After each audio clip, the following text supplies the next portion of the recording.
ഇവിടെ ബിസിനസ്സിലേക്ക് ഇറങ്ങുന്ന യൂത്തിനോടാണ് എനിക്ക് പറയാനുള്ളത്. നിങ്ങൾക്ക് കുറച്ച് നേരം ഉണ്ടെങ്കിൽ ഞാൻ എൻ്റെ ലൈഫ് സ്റ്റോറി റിലേറ്റ് ചെയ്ത് നിങ്ങൾക്ക് ഒരു യൂസ്ഫുൾ ആയിട്ടുള്ള കുറച്ച് കാര്യങ്ങൾ പറഞ്ഞുതരാം. ഇവിടെ +2 പഠിക്കുമ്പോൾ തന്നെ എനിക്കൊരു ആഗ്രഹം ഉണ്ടായി, ഒരു സംഭവം ബിൽഡ് ചെയ്യണം, പിന്നെ റെഡി ആക്കണം, അങ്ങനത്തെ കുറേ മൈൻഡ് ഉണ്ടായി. പക്ഷേ ഞാനിങ്ങനെ ആൾക്കാരോടൊക്കെ ചോദിക്കുമ്പോൾ ആൾക്കാരോട് ഞാൻ ചോദിക്കും, അതായത് ഇപ്പോൾ പാഷൻ എങ്ങനെ ഫോളോ ചെയ്യാം, അല്ലെങ്കിൽ പ്രോബ്ലം എങ്ങനെ സോൾവ് ചെയ്യാം, അങ്ങനത്തെ കുറേ കാര്യങ്ങൾ. അങ്ങനെ വലിയ ടേംസ് ഒന്നല്ല, ചെറിയ സിമ്പിളായിട്ട് ഞാൻ ചോദിക്കും.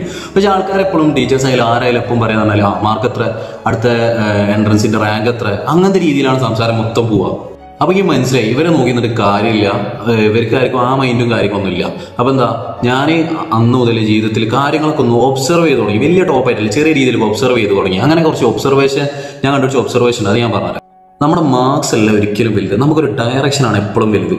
മനസ്സിലായില്ലേ? മാർക്ക് ഉണ്ടാവേണ്ടെന്നല്ല, മാർക്ക് ഉണ്ടായിക്കോട്ടെ, പക്ഷേ ഡയറക്ഷൻ നമുക്ക് എപ്പോഴും വേണം. കാരണം മാർക്ക് ഇല്ലെങ്കിലും നല്ല ഡയറക്ഷൻ, ജീവിതത്തിൽ എന്ത് ചെയ്യണം എന്ന് അറിയുന്ന ആൾക്കാർ നല്ല രീതിയിൽ രക്ഷപ്പെടും. ഇപ്പം എൻ്റെ കൂടെ ഉള്ളവരൊക്കെ അങ്ങനെ ഡയറക്ഷൻ ആൾക്കാരൊക്കെ അത്യാവശ്യം രക്ഷപ്പെട്ടിട്ടുണ്ട്. ഇനി അടുത്തത് സബ്ജക്റ്റും സ്കില്ലും. സബ്ജക്റ്റ് നമ്മൾ കുറേ പഠിച്ചു, പക്ഷെ നമുക്ക് സ്കില്ലില്ല എന്നുണ്ടെങ്കിൽ നമ്മൾ പോയി നോക്കിയാൽ ഇപ്പോഴത്തെ ഒരു ഇൻഡസ്ട്രിയിലൊക്കെ ഒന്ന് കയറി നോക്കി നമ്മൾ അടുപ്പിക്കൂല സ്കില്ലില്ലെങ്കിൽ. അതാണ് അവസ്ഥ. അപ്പോൾ ഞാൻ അടുത്ത മനസ്സിലാക്കിയ ഒരു കാര്യമാണ്, സബ്ജക്റ്റില്ല സ്കില്ലിലാണ് കുറച്ചുകൂടി എന്ത് ഫോക്കസ് ചെയ്യുന്നത്. സബ്ജക്ട് നോളജ് നല്ലതാണ്, സബ്ജക്റ്റും വെക്കണം, പക്ഷേ സ്കില്ലിൽ നല്ല രീതിയിൽ ഫോക്കസ് ചെയ്യാം. മൂന്നാമത്തെ ഒരു കാര്യം എന്ന് പറഞ്ഞാൽ നമ്മുടെ എക്സ്പീരിയൻസ് ആണ്. നമ്മൾ എത്ര ഇരുന്ന് പഠിച്ച് ലേണിംഗ് എത്ര പഠിച്ചു കഴിഞ്ഞാൽ എവിടെ പോയി സെർച്ച് ചെയ്ത് കഴിഞ്ഞാൽ നമ്മളെ എക്സ്പീരിയൻസിന്റെ പകുതി പോലും എത്തൂല. ഇപ്പോൾ നമ്മളൊരു ഇൻഡസ്ട്രി പോയി കഴിഞ്ഞാൽ നമ്മൾ എക്സ്പീരിയൻസ്ഡ് ആയിട്ട് പോകണം. ഇപ്പോൾ ഒന്നുമില്ല, ഒരു 3 വർഷം ബിസിനസ് ചെയ്ത ഒരാളും 3 വർഷം ബിസിനസ് പഠിച്ച ഒരാളും നമ്മൾ നല്ല വ്യത്യാസം, അത് നിങ്ങൾക്ക് അറിയില്ല. അപ്പോൾ അതിന് എക്സ്പീരിയൻസിന്റെ പവർ മനസ്സിലാക്കുക.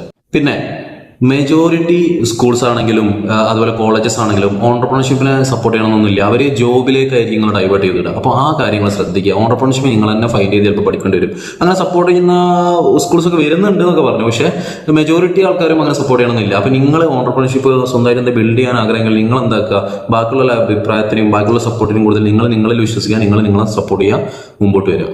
പിന്നെ നിങ്ങൾ കേട്ട് മടുത്തൊരു കാര്യമാണ് comfort zone, inside the box. അതായത് ഇൻസൈഡ് ദ ബോക്സിൽ എന്ന കാര്യമില്ല, ഔട്ട് ഓഫ് ദ ബോക്സ് അപ്പോൾ ചിന്തിക്കണം, ചെയ്യണം, കാര്യങ്ങൾ വേണം, അതുള്ളതാണ്. കാരണം എന്താ വെച്ചാൽ നമുക്ക് കംഫർട്ടായ കുറേ കാര്യങ്ങൾ ചെയ്യുന്ന ബിസിനസ് ഉണ്ടാവില്ല. കാരണം നമുക്ക് പരിചയമില്ലാത്ത ആൾക്കാരായിട്ട് സംസാരിക്കേണ്ടി വരും, നെറ്റ്വർക്ക് ചെയ്യേണ്ടി വരും, കുറേ കാര്യങ്ങൾ ചെയ്യേണ്ടി വരും.